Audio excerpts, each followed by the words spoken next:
રાતના 4:30 વાગે ઘોર અંધારામાં ભીમાસર ગામથી આરંભાયેલી આ યાત્રા 3 દિવસ પછી એનો અંત આવશે એ તો મેં ક્યારે વિચાર્યું પણ નહોતું.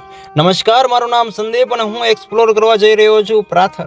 રાતના 4:30 વાગે જ્યારે બધા સૂતા હતા, ઘોર અંધારું છવાયેલું હતું, ત્યારે હું બાઇક લઈને ભીમાસર ગામથી ધીરે ધીરે ખડીર માટે રવાના થયો. રાતનો સમય, અંધકારમય વાતાવરણ, બીજું શું જોઈએ.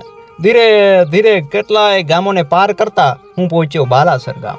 બાલાસર ગામ પહોંચીને સૌથી પ્રથમ ગયો જગાજી દાદાના મંદિરે. દાદાના દર્શન કર્યા અને અદ્ભુત સવારના નજારાને નિહાળી. નમસ્કાર મિત્રો, અત્યારે હું પહોંચી ગયો છું કચ્છ વાગડના બાલાસર ગામમાં, અને જ્યાં આવેલું છે પ્રખ્યાત જગાજી દાદાનું મંદિર. અને તમે નજારો જોઈ શકો છો. મારી બાજુમાં આવેલું છે તળાવ. વાદળાઓ ઘેરાયેલા છે પણ વરસાદ નથી, અને સાથે સૂર્યોદય પણ બાકી છે. 7 વાગ્યાનો સમય થયો છે. એ વેગીલા પવનો જ્યારે ચામડીને સ્પર્શ કરી રહ્યા હતા, એક અલગ જ તાજગીનો અનુભવ થઈ રહ્યો હતો. અને આ તમે નજારો જોઈ શકો છો.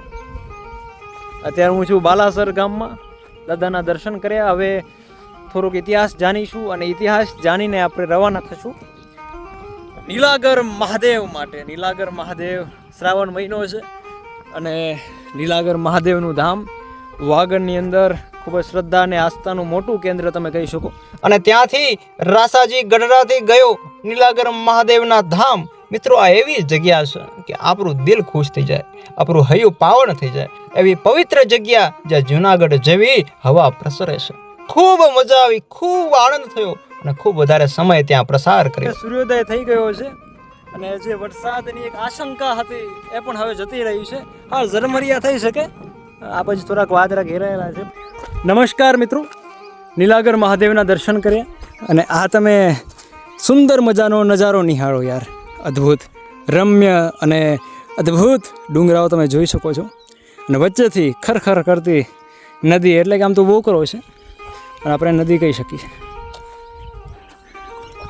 મોરના ટહુકા તમે સાંભળી રહ્યા છો. અને ગીચ જંગલ છે. તમે ઉપર પણ જઈ શકો, પણ મારામાં એટલી હવે સ્ટેમિના નથી કે ઉપર હું જઈ શકું. એક તો ખરબચરા ના કહી શકાય, પણ રસ્તા વગરના રસ્તા ઉપર અમે બાઇક ચલાવીને હું આવ્યો છું. અને પછી નીચે પણ ઉતર્યો ઢારથી, એટલે અને જમ્યો પણ નથી. મુખ્ય વાત આ તમે જોજો કે આ ઉપર રસ્તેથી આપણે આવ્યા છીએ. જવું તો હતું, પણ હવે કદાચ કાંઈક પેકેટ લઈ આવ્યો હોત તો સારું હોત. ખાલી એક ચાય પીધી છે મિત્રો, અને ચાયથી શરીરમાં હિંમત ક્યાંથી આવે. પણ હા, શાંતિમય જગ્યા છે. જો મને અત્યારે ધોરાવીરા ખડી ન જવાનું હોત તો અહીંયા હું 1-2 કલાક આરામથી, કે 3-4 કલાક આરામથી અહીંયા હું બેસત. પણ હવે મને જવાનું છે એટલે મને જલ્દી નીકળવું પણ પડશે. કદાચ હું ધોરાવીરા તો નહીં જઈ શકું. મારો પ્લાન થોડોક બદલી રહ્યો છે. મને એવું લાગી રહ્યું છે કે રતનપર જઈ આવું અને ધોરાવીરા, ફોસિલ પાર્ક, બોકર કરો, આ પછી બીજી વાર આવું ત્યારે. કારણ કે બીજી વાર તો આવવાનું જ થશે, કારણ કે આ ટ્રીપમાં બધું મુશ્કેલ છે, ભેગું નહીં થાય. અને બેલા એ બાજુથી હું તો નીકળવાનો મારો વિચાર છે. બેલાનો ગઢ પણ આવી જાય અને અદ્ભુત નજારાઓ પણ આવી જાય બધા. એટલે પ્લાન બદલતો રહે, ચોક્કસ કંઈ હોય નહીં. જ્યારે નીકળ્યો ત્યારે એવું હતું કે બાલાસર અને ત્યાંથી ખડીર જાય, પણ હવે પ્લાન બદલી રહ્યો છે. ખડીર જઈશ પણ રતન પરથી પાછો આવતો રહીશ. પછી મારો જવાનો વિચાર નથી એ બાજુ. આ તમે નજારો નિહાળી શકો છો. અને હવે હું મેપમાં પણ જોઈ લઉં કે બેલાની બાજુ કઈ રીતે બધું રહેશે, અને પછી આપણે એ બાજુ નીકળી જઈએ, કારણ કે એ મારા માટે સારો રહેશે. અને આ મુશ્કેલ થઈ જશે બધું. ત્યાં રજવાની ધામ પણ આવી જશે. જોઈ શકો, મધુર મોરના ટહુકા સાંભળતા જવાનો સમય આવી ગયો છે. અને પછી ત્યાંથી વળતા જ્યારે આપણે આવીએ ત્યારે રસ્તા ઉપર કેટલાય પારિયાઓ નજરે પડે છે.